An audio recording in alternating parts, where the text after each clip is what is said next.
Hello. So now that we have mastered how to predict whether a molecule is polar or nonpolar, what we can do is talk about the ramifications of that. And so there's lots of properties that are dependent upon whether a molecule is polar or nonpolar. And we're going to look at some of those properties, but first we're going to look at sort of the biggest one, which is the forces that would then hold those molecules together. So this is, we're going to look first at the difference between what we call intramolecular forces and intermolecular forces.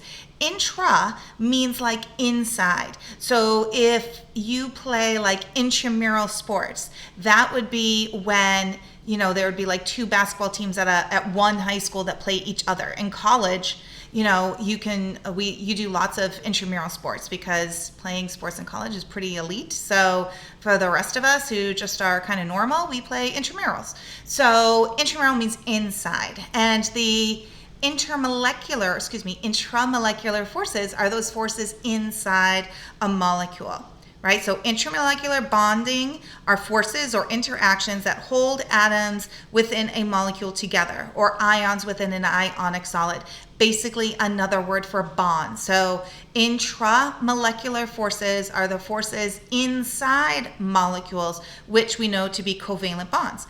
They could be also ionic bonds if we're talking about an ionic solid, right? Ionic bonds and covalent bonds are examples of intramolecular bonds.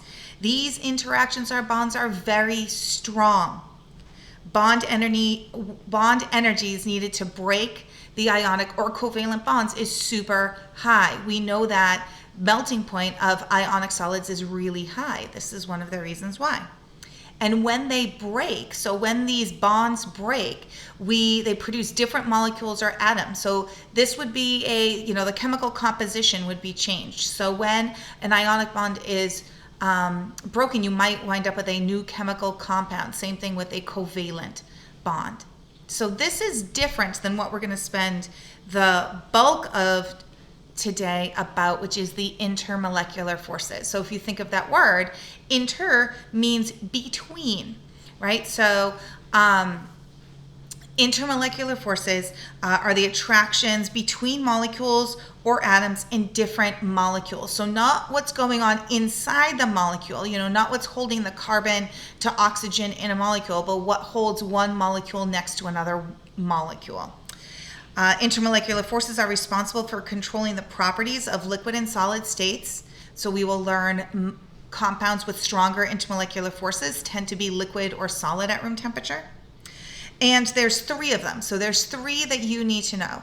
The first one are called Dipole-Dipole Interactions, and then hydrogen bonding, and then London dispersion forces. Those are the three examples that we're going to look at. And you may have already heard about hydrogen bonding. So I don't think you've heard of the other ones, but hydrogen bonding is so important that we introduced that in middle school and certainly in biology.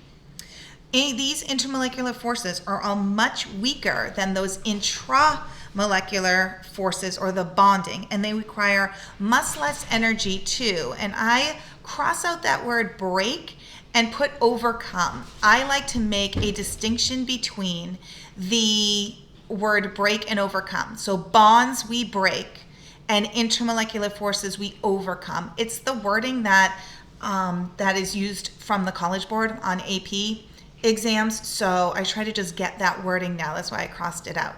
So we overcome intermolecular forces, but we break bonds.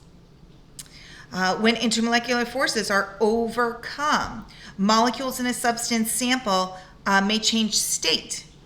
For example, liquid water molecules, when heated, become steam, gaseous water, and when liquid is heated, the intermolecular forces are disrupted. But that covalent bond between oxygen and hydrogen in water does not break. So that means that when intermolecular forces are overcome or affected, they may just be like partially overcome when going from like solid to liquid. The chemical composition of that substance is not changed. So that's not a chemical reaction. Taking liquid water and boiling it to make steam does not change the fact that it was water and it is water. So you have three examples over here on the right hand side, and we're going to go into the specifics of them in the next video, but you can look at the examples here. The dipole-dipole interaction, this happens between polar molecules. Then in the middle, you see water. Water, the force of attraction between two water molecules is called a hydrogen bond, which we're going to clarify is not a bond. And then below, you see nonpolar molecules. That's when London dispersion forces are important.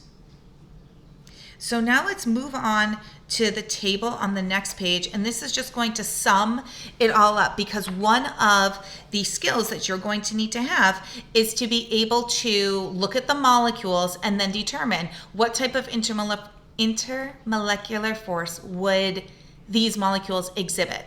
So think of, in the last video, we discovered whether molecules were polar or nonpolar. Now we could put together with that what type of intermolecular force is between them. So the first one is the weakest intermolecular force. The weakest intermolecular force are called London dispersion forces. They're technically between all molecules, but they're the ones that are important in nonpolar molecules.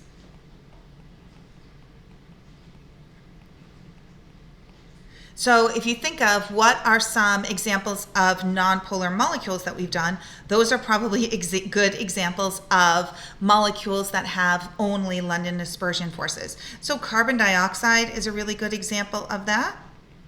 Methane, when you have 1 carbon and 4 hydrogen, those are 2 nonpolar molecules, and the most important intermolecular force with those are London dispersion forces.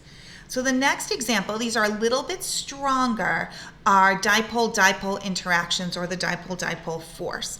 These happens between polar molecules,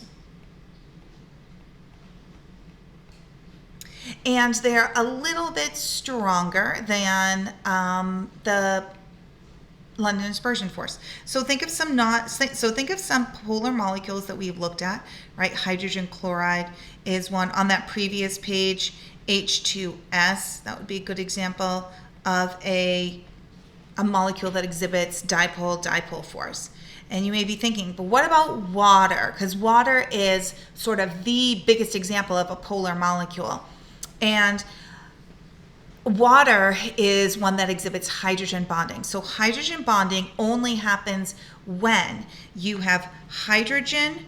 This is in the molecule. There is a hydrogen bonded to a fluorine, a hydrogen bonded to a nitrogen, or a hydrogen bonded to an oxygen. We'll go into exactly why that is in the next few pages.